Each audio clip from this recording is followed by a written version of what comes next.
Very good. It's 1 o'clock, so thank everybody for joining us. We do have a quorum today, so we will begin our EDIC meeting for today. We have a few items on the agenda. Number one is to approve the EDIC meeting minutes of 5/27/25, and we have those in front of us.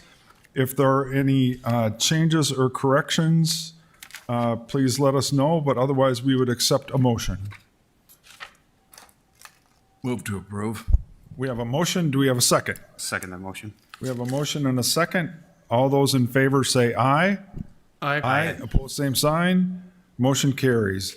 Number two is business incentive tracking, and that's pages 3 through 6 in our booklet. And Jim Gilmore is going to get us started with that. Jim.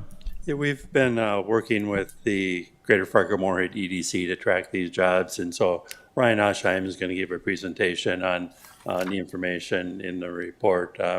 I think overall we're seeing the number of jobs that we had hoped for, and the values are there. Some companies maybe didn't have as many jobs, but their payroll may be higher. I know one company in particular I noticed they didn't meet the job count, but they had automated more, and so actually they're paying average of $50,000 instead of $30,000 because they've automated more and they're probably better jobs. So, but Ryan, why don't you go through that report? Yeah, thanks, Jim. Ryan Oshheim with the Greater Fargo-Moorhead Economic Development Corporation. Yeah, as Jim alluded to, I think it's been a couple years in the making to put this incentive tracking program together, and proud to stand here before you today and kind of summarize some of the findings from that. We're tracking, and this is kind of active pilots. So some of those started, close to 10 years ago. Will be, I guess, maturing soon, for lack of a better term. But so that really kind of encapsulates 2016 to 2024. We didn't include any pilots or property tax exemptions that were approved in 2025. So those would appear on future reports like this. But we're tracking currently 23 active pilots, pilot recipients. There are some companies that have received multiple property tax incentives. Some have received 2, and one has received 3, and so that equates to 18 actual companies that have received those 23 pilots. So the overall results, as you can see in the report, and well, let me take a step back there and just kind of give you a little kind of sense of how our project or our system works. And it really uses our automated CRM function, so a couple of different software systems to send communication to companies that have been recipients of property tax exemptions within that 2016 to 2024 time period. Asking them to report on kind of 2 major criteria that we're tracking, which is number of jobs created and retained, and number of and wages. Those are kind of the 2 big commitments that are memorialized in the property tax exemption application and in the business incentive agreement. So I think the notion here was to see and have some kind of real intelligence on how those companies are performing, and if they're kind of meeting the goals, if they're close to meeting the goals. If not, are there some things that need to be considered at this committee level and at the city commission level? So our role here is really to report the information. It's not necessarily to influence what to do with that information, but certainly answer questions and be a partner in the data side of things. We did have 3 companies that we did not or were not able to gather information from. So we have information from 20 of the 23 pilots, which I think gives us a pretty good feel for where we're at. But I would just kind of denote that leaves a little bit of a gap there. The aggregate results, as you can see on the bottom of the first page of the report, in aggregate across all, 20 of the 23 responses, created 3,154 jobs created or retained. This does include duplicates, right? So we're counting companies like Aldevron and Packet Digital multiple times across their agreements. That exceeds the total commitment of 2,215 jobs by 939. The total number of FTEs, so if we deduplicate those multiple companies, the actual number is 1,925. The average wage committed at the onset of these each of these agreements was an average of $57,000 in annual wage. At the time of reporting, the average wage of each of these companies this year was $77,328, which is about $20,200 higher than what the commitments were at the onset of the agreement. Flipping to the second page, we've got a little information that kind of takes and extrapolates out the number of jobs by the wages to give us kind of a total for glimpse into the payroll that these companies are generating and contributing to the marketplace. So of those 20 agreements that we measured, 240.6 million in wages, which is what they reported, which exceeds the 157.2 million in commitments by about 83 million. If we do the same deduplication that we did, counting for just tracking one of the pilots for the companies rather than multiple, and which kind of gives us duplicative numbers, the total payroll is 145.2 million, which still exceeds the commitment across all of the across all of the applications by 21.9 million. So, and then you just see those numbers kind of represented in graphical form there. So. There should be a breakout in a spreadsheet of each of the individual pilots that we track, so you can dig deeper into each individual performance. But happy to answer any questions about the program, the system, or the results. Well, first of all, Ryan, I just wanted to thank you very much, and this is just fantastic. So, and I have a favor to ask of you, if you wouldn't mind at some point, if we could present this at a city commission meeting, I would appreciate that, just because to get this information out is excellent. The other thing is, so you worked with the city, and from your perspective, you have to do some of these numbers. That's part of the tracking, but some of this was done voluntarily as well. Would you say that's true, or was some of the statistics that you collect as the EDC? So we have a system, and my colleague Joey came in at the start of the meeting. So we do strategic conversations with companies. We call it BRE, Business Retention and Expansion. It's kind of a very fundamental economic development program that is widely used by other economic development organizations, where we go in and we have strategic conversations with these primary sector companies. And we do ask questions like headcount. We don't really typically ask wages, but that was part of why we thought this was a nice fit for us to work with the city, because we're already going in and having some of these conversations. And so it seemed to make sense that we could integrate that into those conversations and just collect those when we're already meeting with those companies. But of the 500 or so primary sector companies in our market, we typically are only able to get to about 150 of them a year. So that still, requires us to come up with a kind of stopgap. And so that was really what the system was designed for, to be pretty targeted, to go in.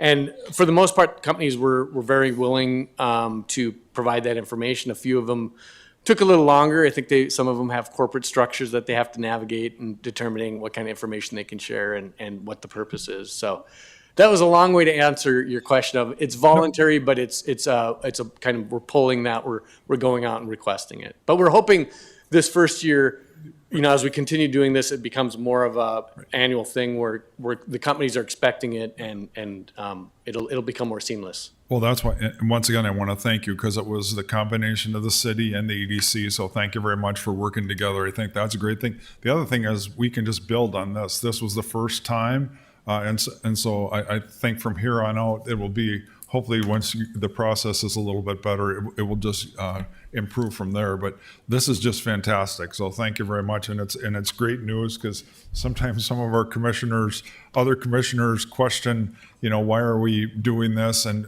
how are we clawing back, and how is it performing? And to me, this is excellent information. So thank you for that. And I apologize, but go ahead. You're next, and then if you go ahead. No. Hey, Ryan, thank you. Quick question just on the numbers as I'm reading through it. Could you help me understand the difference between the deduplicated numbers and the aggregate numbers? Because if I'm reading this right, and I could not be, if our goal was 2,215 numbers, or excuse me, added jobs, but the actual total number of FTEs added after deduplication is 1,925. Does that mean we actually didn't hit our target? So we're measuring the commitment versus the results. And so in the commitment, there were some that would, if they had multiple pilots, they would include the total number of head count in their first pilot and what they were. So I'm going to use some made up numbers, right? Sure. So let's say in the first pilot, they're saying we're at 25 jobs, we're going to create 50. Yep. And let's say that pilot started in 2020.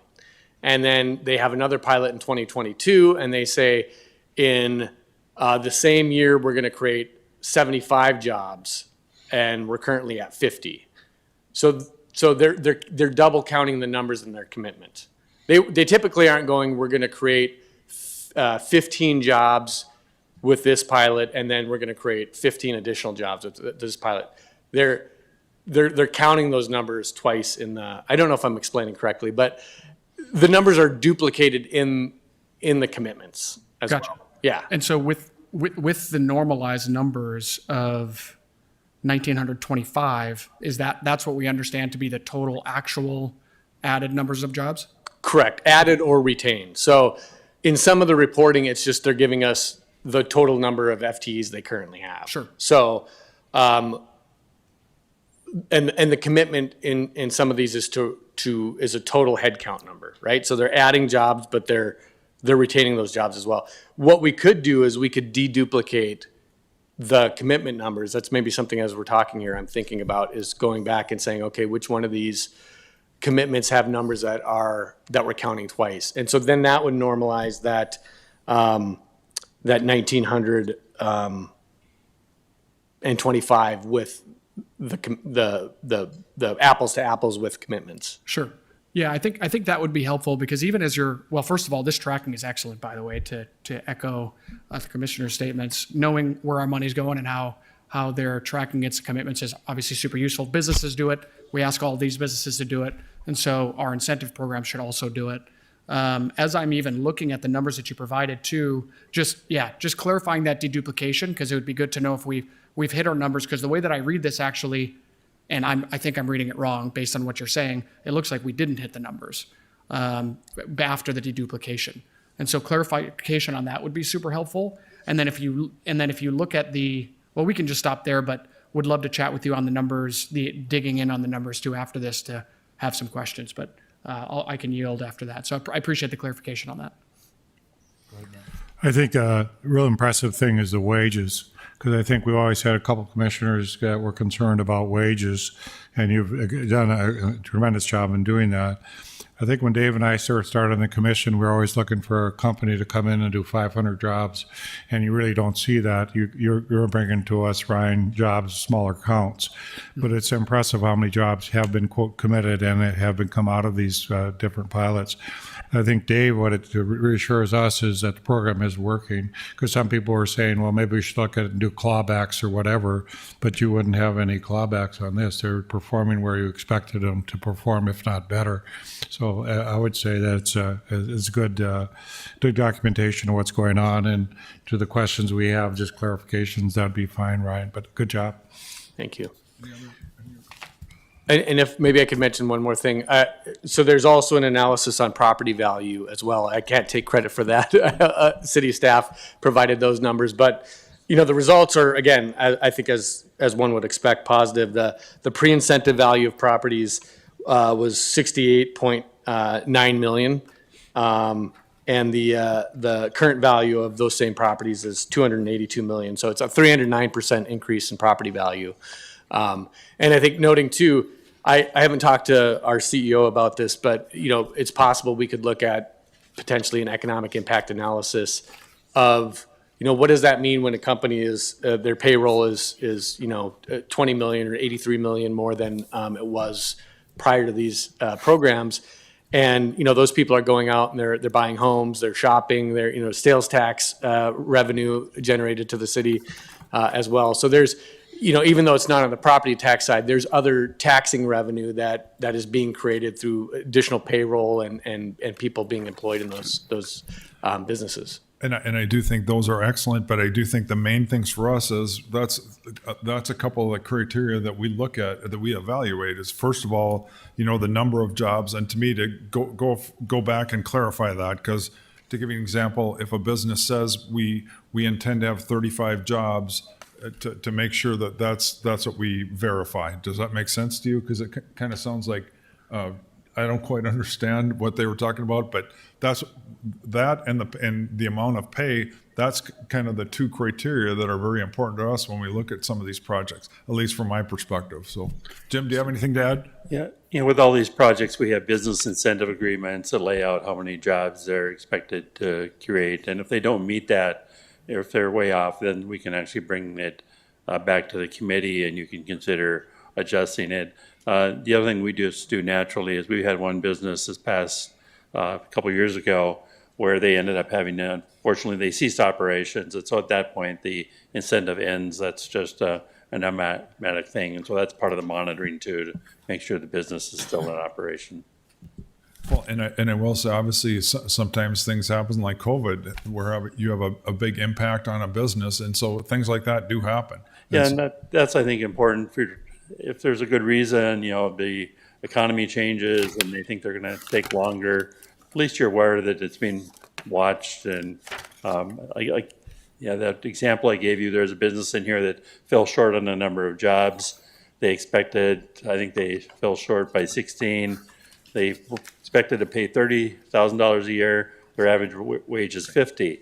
Well, they couldn't hire people because basically a labor shortage, and so they've automated more, and they're paying, a smaller number of people, but their payroll's higher because the skill level of their employees is higher.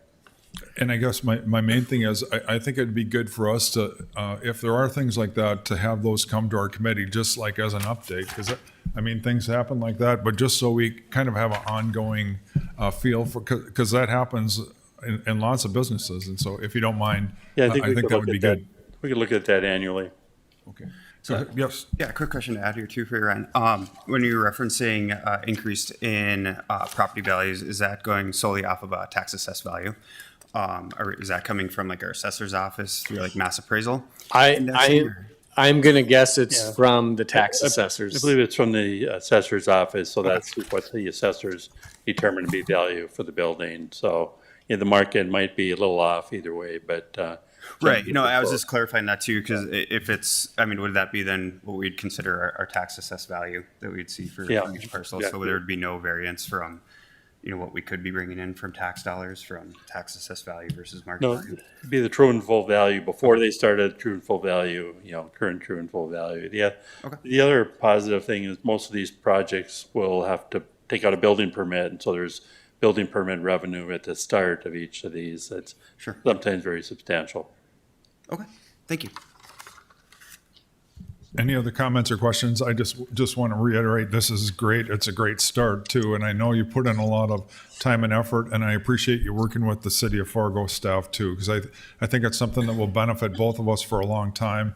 And I think we'll learn some things as we go along too. So thank you very much for doing it. And I think it'll be a beneficial thing. And so unless there's anything else to add? I just one more comment on the deduplication. I think looking at the spreadsheet, some of it got cut off in the packet you have. I don't know if you have electronic versions, but I'll maybe just to explain a little bit more about how that duplication happens. If you look on the first page of the spreadsheet, I don't know if you can see the company name. It's Aldeveron is the first three line items on there. So if you go over to the bolded, it's 67, 403, 447. That's kind of the current year. The bolds are the current year of the incentive agreement where we're at. So they had a application where they had committed to 403 jobs created by year 3 for we'll call it pilot number 2, and 447 jobs by year 3 by the same year for pilot number 2. And so as their second pilot was created later, they had different numbers to work with. So my point there is you're seeing, if you're looking at that number, we actually counted, if you add that up, we had 450 or 850 jobs. But when we deduplicated it, we only counted 605. I don't know if I probably need a chart and like an overhead projector, but But the other thing I will say, Ryan, is so on ours, some of it got cut off. It shows up on our computer. Yeah. And so that's part of it where it makes it a little bit difficult. And so that's why I do think, if you don't mind doing this presentation for the city commission too. Yep. And for us, this is the first time we're seeing it, and there's a lot here to digest. And so that, I think that's part of it too. So yeah, I think once we deduplicate those numbers too, it'll be, I think that's a good point. Okay. Yep. Very good. But I just, this is a great start, and I really appreciate it because I know you and your staff put in a lot of work, and I know the city did too. And so it's a great thing. So thank you very much. Thank you. Very good. Anything else to add? Otherwise, we'll move on to number 3, deadline to start projects. And that is on page 7 of our notebook. And Jim, we'll start. We've had several instances where someone who may have had a project approval, call me 3 years later and say, well, we didn't start. Can we still, use the program? And then sometimes I get a call from the assessors saying, this project was approved 5 years ago. Was it canceled? And we're just not sure. That in practical terms, after about 5 years, the assessor just assumes the project's canceled and doesn't keep track of it anymore. But we have an example here where last year you provided an approval to Beyond Shelter for a low-income housing project. They applied to the state for that funding. They didn't get it, and so they want to reapply this year, assuming that that pilot is still valid. And we don't have generally, if it's just been a year, we've just allowed that. But at some point, we wanted to have a firm cutoff so we could tell people, here's how long you have to start your project, and here's when you would actually have to come back and reapply. In visiting with the city assessor, he thought 3 years was probably a good time period because if it takes longer than that, the projects probably change, economies change, and it should really come back to you to be reconsidered. Where 2 to 3 years, sometimes it takes that long to pull the financing together. We have another primary sector business that was delayed a year, just trying to get the financing put together, and still plans to proceed this year. You had approved it a little over a year ago. So just wanted to have a policy on that.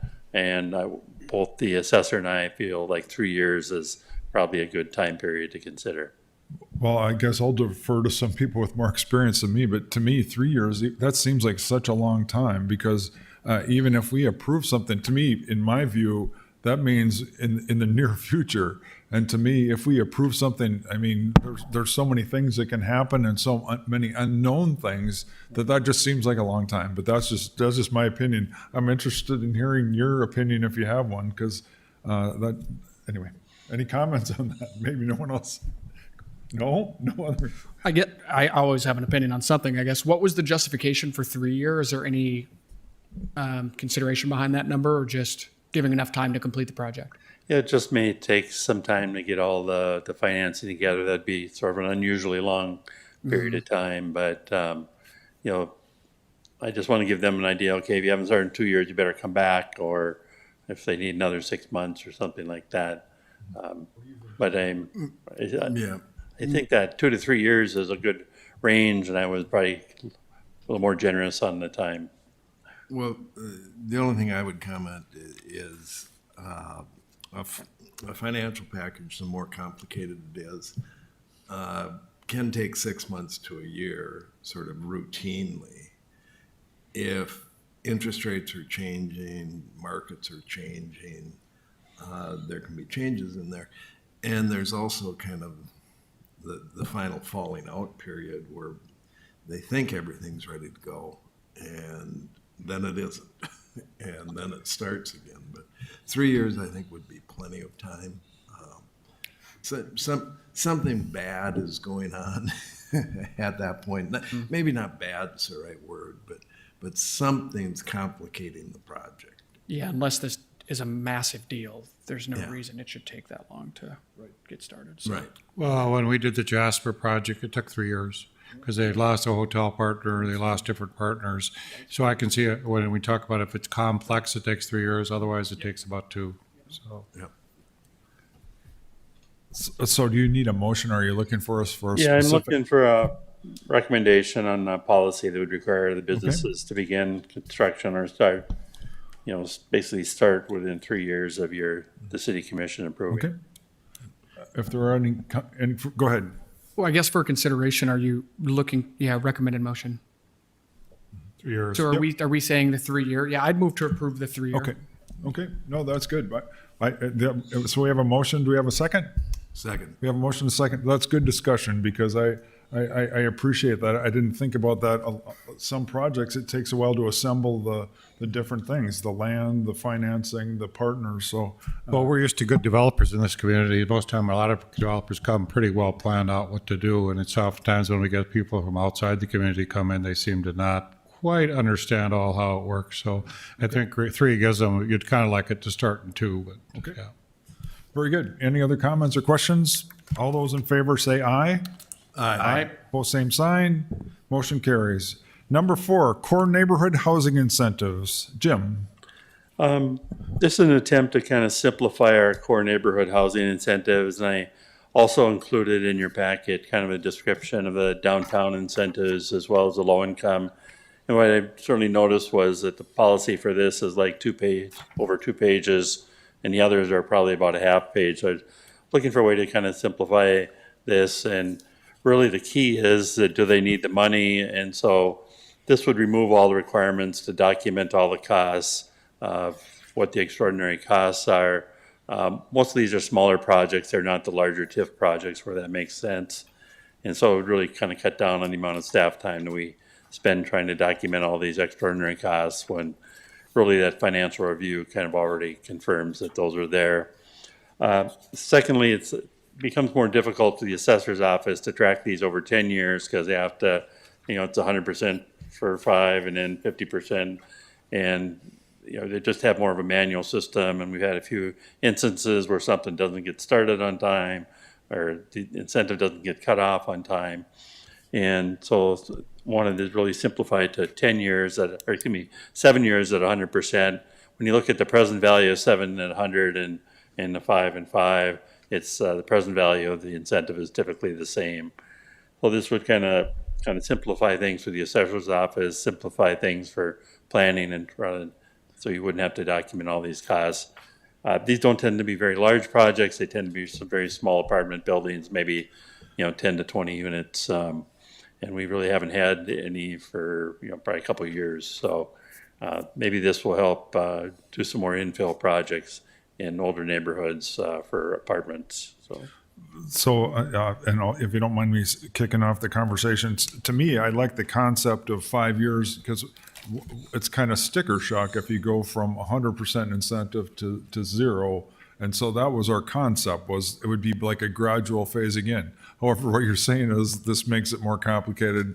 So this would simplify it for the city staff. Yeah, it does make it, simplifies it for us. I know, and that's where the business should be planning ahead because, it does become, the accountant gets a new tax bill and all of a sudden it went up, from little to a very lot. And so they just need to plan ahead for that. But I'm just speaking from experience. It's wonderful to plan ahead, but sometimes that's not always what I do. And so I look at my bill and it goes from this to this and it's sticker shock. So I have to be honest, I think I might have had some influence on this because it was more then it was like a gradual reduction. And so, but I totally can get, it's basically essentially the same thing. We're just changing it. So any other comments on that?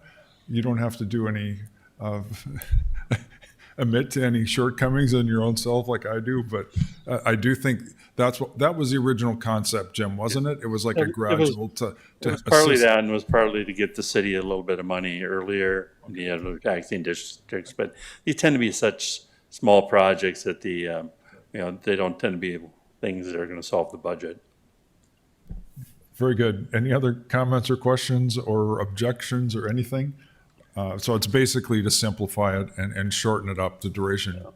And I'm looking for a motion on that. Okay. You can kind of see the red lines. And Is there anyone willing to make the motion?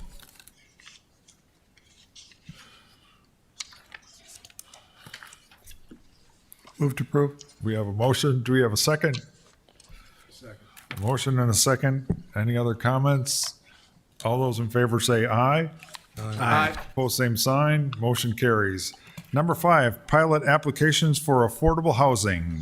Jim, get us started. This is just more for your information. The state has a deadline of September 30th for people that are applying for low-income housing tax credits.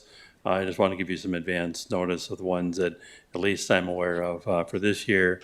The one I mentioned already was Beyond Shelter would be reapplying, and since you approved that last year with the new policy change, they could still, kind of use that pilot incentive is important. They tend to be important because the state looks to see if there's local contributions, and if we provide a tax incentive to help make it work, then that's a positive. So the ones that I'm anticipating this year, one would be downtown on 11th Street in NP. That'd be a little over 260 units. That'd be they're looking at using 4% LIHTC money or credits, and that wouldn't be like a deep subsidy, but it would be slightly below market rent if that one goes through. I think that's more aimed at family housing. Then the Housing Authority is considering 2 projects. One is out on 18th Street and 25th Avenue. There's a bunch of row homes there that are being removed, and they would put up a new, I can't remember, it's about 60 housing units there for families. And then another is one downtown. It's a building just south of here at 69 4th Street. They're considering that, although I know they're struggling to see if they can make that financing work. I'm not 100% sure they're going to apply for that one, but that's another one that might be a possibility for this coming year. They'll all have to come to you, and so I just want to give you some advance notice that these applications may be coming either next month or the following month. So Jim, can I ask you, has the state, as far as funding and because obviously we know that the downtown, we need more affordable housing. Would you say it's being supportive, or do we have enough available to do that? It's always very competitive with low-income housing tax credits. The large bill that was passed by Congress recently did increase the number of low-income housing tax credits, I believe, by about 12%. So we may see an increase in the number of credits available statewide. And then, of course, the state legislature, after a mix-up over a veto, did increase the amount of money in the Housing Incentive Fund. So maybe a few more resources available this fall, but there certainly will be far more applications and funds available. So Dan, the risk of coming to these meetings is I might call on you to come up and talk. So if you don't mind, would you come up? And I just have a couple of questions for you.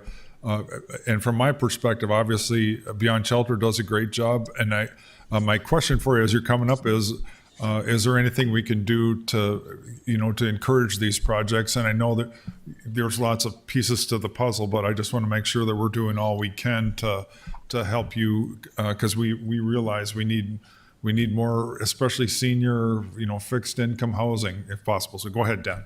Sure, absolutely. Chair Pepcorn and members of the committee, Dan Madler, CEO Beyond Shelter. Great question, great discussion, and I'll circle back to what you guys are doing here and then taking it to the city commission level is exactly what you need to be doing to ensure that any application that's being submitted for the community of Fargo is as competitive as possible. It is, like Jim said, it's always oversubscribed, the resource is limited, and there's other communities across the state competing for that. And so supporting a payment in lieu of taxes does show some local commitment and some support that is given credit on funding applications.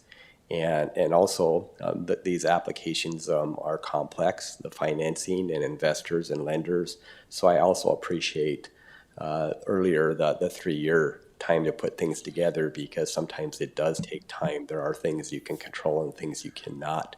But overall question is supporting payment in lieu of taxes on developments that support and meet the needs of the city and the demands, and they're financially viable. Do your homework, the financial viability, but yeah, absolutely supporting the pilot is huge. And so obviously you work with our planning department and Jim Gilmore. So if you wouldn't mind just making sure you let us know how things are going and if there's any way we can help you. Can I ask you, obviously you got your new office in South Fargo. That's great. And that facility, is that full? And can you talk about occupancy and how things are going? Sure, absolutely. So great. Thank you for asking about that. The Plaza Apartments. I believe I briefly touched on that when I was visiting and requesting a pilot for our new development. Opened in August of 2024. So it's been about a year.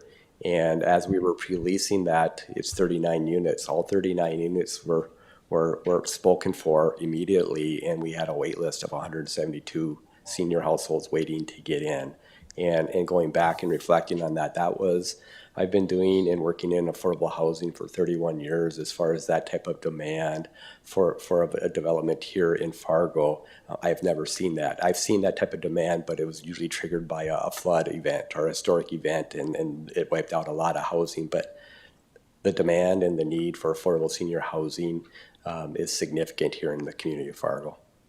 So if you wouldn't mind, Dan, if it's that high a number, it would be good to know what the waiting list is now currently and have that to the city commission meeting or something have us to talk about that. Because it's like if everything's full and we have this waiting list, we have to do something. Go ahead, Jim. Commissioner Pepcorn, Mayor Mahoney and I were at an opening last week of the next. It's a senior housing project, much like Dan does out just south of West Acres. I think they have about 40 units, and I think they were all rented up right away. I don't know, Mayor, if you remember what they had said, but they're just a tremendous demand and waiting list for that, and very nice units that were created. We could use more and more of those projects. So anyway, if you wouldn't do that, because if we have, this is an issue that, it's a legit issue that we need to, and it's part of our committee as well, to work on that. And that's part of why we're here. And so if you're still having a long waiting list, to me, we have to keep working on this. And obviously there's some projects in the pipeline, but I think we just need to keep emphasizing that. Absolutely, and honestly, I appreciate the invite, and I'd be happy to participate at any time. And honestly, when you look at housing, there are so many moving parts that benefit communities. It's really key infrastructure for communities that want to grow and expand. You need housing for all income households, low income, middle income, and so there's economic development, but also there's an engine, a need that basically supports the overall growth and the health of a community. And honestly, from a big picture, Jim kind of referenced, there has been some federal legislation that is now increasing the supply. So North Dakota should get more, but the developments are costing more, and so that resource isn't going as far as it used to and or could. And honestly, from the federal to the state to the local, honestly, if you want to move the needle, it's going to be more local support than you're going to see on the federal level. And so it's just a matter of how do you partner and leverage up resources that are available in the community to really have an impact. And so that's even a larger conversation, but basically it's got to start somewhere. So, just whenever that works for you, if you could have that come to the city commission as well, because I do, and that's something for our group to work on too, but it's an issue. And to me, when we have that big of a backlog of people, the demand is there and we have to do everything we can.